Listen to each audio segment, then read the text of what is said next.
Andy, a client is looking for a single family home in a secure neighborhood. They want a good school system and they want easy access to amenities, but are limited to a $400 budget. How would you guide them in their search? I would refer them out. Referred. Next question.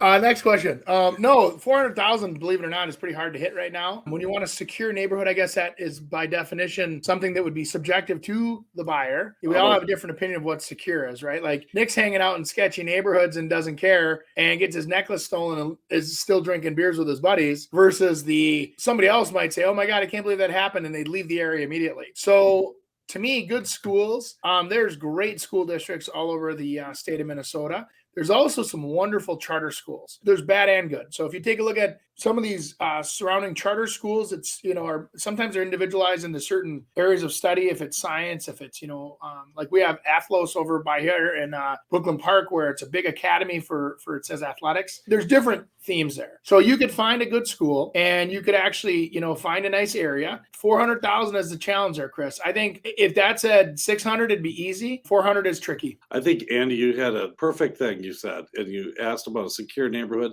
and what that means to them. And that is so true. I mean, a gated entrance. I mean, if it's a single family home, you're not getting, a guard at the front door of your condominium complex. So what is it? And what does that mean? Is it just crime in the area? You want to know about that. We have to identify that first. And then when we're talking about that $400,000 budget, that's going to really kind of push where we go. I mean, we might have to move you out to Belle Plaine or to Forest Lake or to Champlin. I mean, get way out there.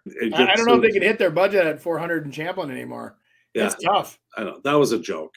Which one far? Centerville. How about Centerville? Centerville schools, man, they draw in some big money. There are homes. What about Eveleth? No problem.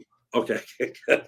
I just had to keep going up. No, I think you'd be okay in Centerville too. Centerville, Lino, there's a lot of affordable houses in there around 400, real close to that number anyway, as long as you're not right at 400. Yeah, I would definitely be looking. I mean, that 400,000 probably is the thing that's not going to switch for them. And what is a good school system? Andy's right. In Minnesota, we have a school choice now. So your 8,000 travels with you wherever you're going.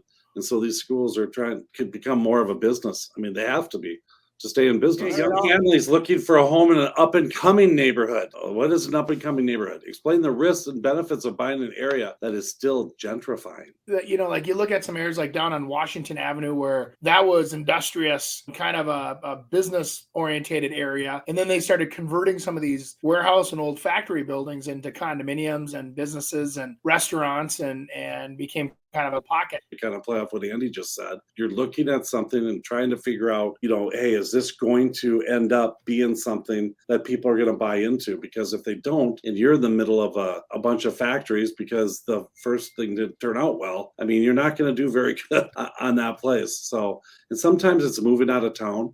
Typically when rates go down and markets go up, people start to kind of venture out a little more. Andy's done a ton of building in, is it Lino Lake, Sandy?